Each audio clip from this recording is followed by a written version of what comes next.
East Africans are supposedly skinny and slow twitch, while West Africans are naturally muscular and explosive.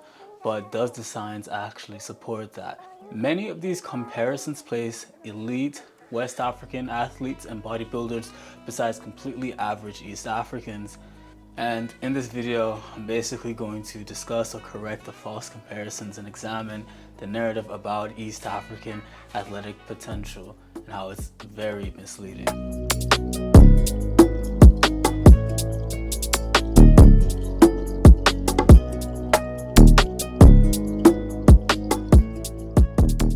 Now, before we get started, first of all, my name is Bio. I help young men ascend through a philosophy that combines looks matching training, looks and etc. If you're interested in that, definitely hit the subscribe button, like button, and give me some hype points. And if you're interested in weekly advice, be sure to look at my newsletter, first link in the description below.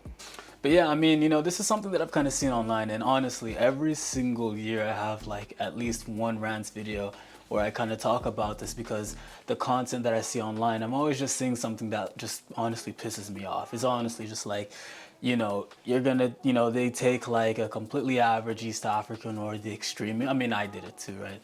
And you compare it to the biggest West African bodybuilders. And honestly, it's not even just that, but then also just all the unnecessary hype whenever there is an East African that's muscle, like the one Somali guy who's like, who manages to build like a half decent physique, and it's like, you can do it too, you know what I mean, all that stuff. And honestly, bro, it just boils my blood. Like it's just so annoying. It's just so annoying because as somebody who is a little muscular myself, I'm just like, you know what I mean? Number one, I won't say it's not so much that it's stolen valor. I think, you know what I mean? People kind of see what I'm doing as like trying to steal valor and whatever, but it's almost kind of like, it's, I don't know, it's just overhyped, you know what I mean? It's kind of like the same way where people will say, oh, people from my country, South Sudan, are like 6'5" on average, when that's absolutely like not even close to the truth. But it's just like people like to exaggerate things, and honestly, I'm just like, bro, just stop it, bro. Just stop talking about this, because you're doing more harm than good. And another thing about it too is just like fitness in general is like very simple. I recorded a video not too recently on it. Honestly, the best thing you could really do is just, I don't know, like eat protein, lift weights, and be in a caloric surplus. And I mean, you've already kind of done enough at that point, you know what I mean?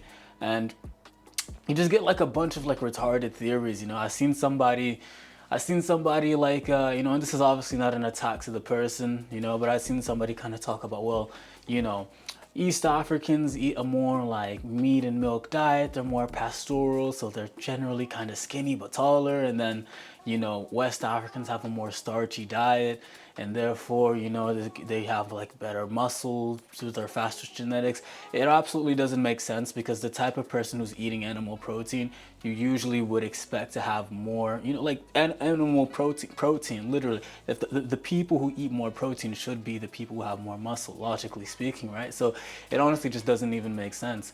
But, even just when you just actually look into the science of it, right? Like, it's actually very different from what people are, kind of like putting out there. People will say, yeah, the West Africans, they just have like ungodly, all have like fast twitch, bodybuilder, and sprinting genetics. When you actually look at the genetics of Africans, and you can actually see, when you compare specific East Africans and West Africans, the comparisons honestly aren't even that bad. If anything, there was one comparison where the general Kenyan sample was actually more fast twitch. People had more fast twitch mutations than the Nigerian sample. And I mean, again, like, it's just so very like East Africans in general are more fast twitch than they are slow twitch. Even when you look at like Ethiopians as well, I know a lot of people aren't going to be ready to accept that.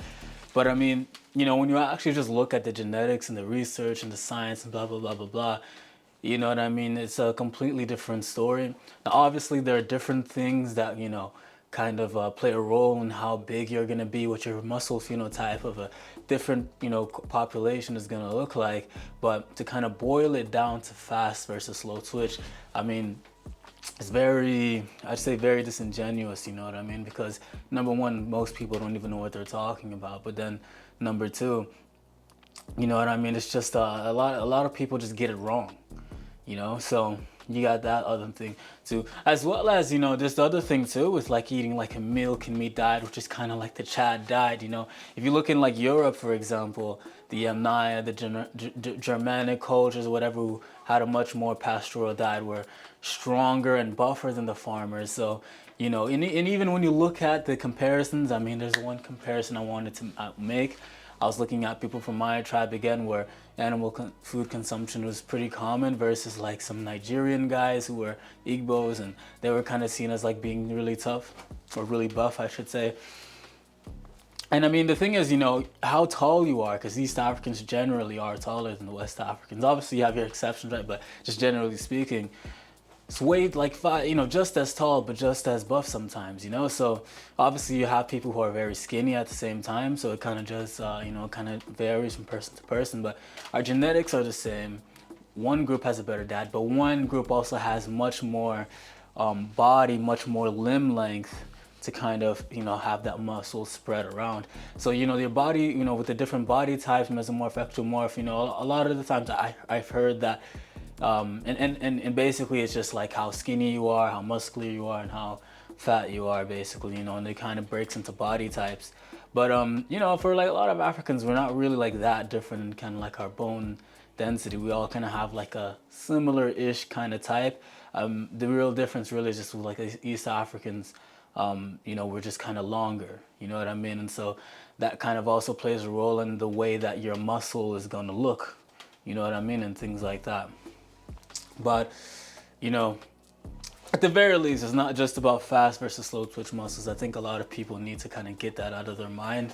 I really want to keep on, I'm going to keep on continuing to make these kind of videos, because it's something that a lot of people, I think, need to know. A lot of people think that genetics might be against them, when it could be, but it also might not be. It doesn't really have to be, right? It could all, you know what I mean? It all could vary, obviously, from person to person, but generally speaking, you know, if you're looking at the populations, there's nothing really, as an East African, inhibiting you from getting in the gym, building some decent amount of muscle, you know? So, yeah, man, for any of you crybabies, for any of you guys who are like gonna be retarded in the comment section, and any smart asses, honestly, like, those are my disclaimers. I mean, I actually think about what I'm saying, you know. I actually posted like studies before this, you know. I actually take it from like the horse's mouth.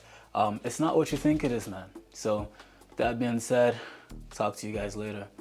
And if you're interested in more topics like this, or how you can improve your own physique, as well as the looks max and everything else, first thing in the description, my school community. And if you're not interested in that, email, newsletter. So, peace.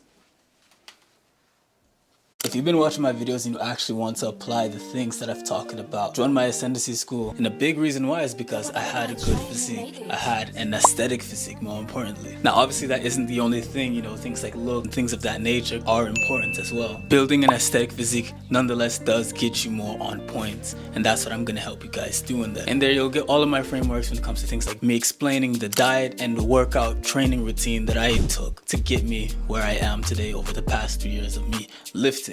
If that sounds interesting to you, the first link in the description will be there. That being said, peace, bro.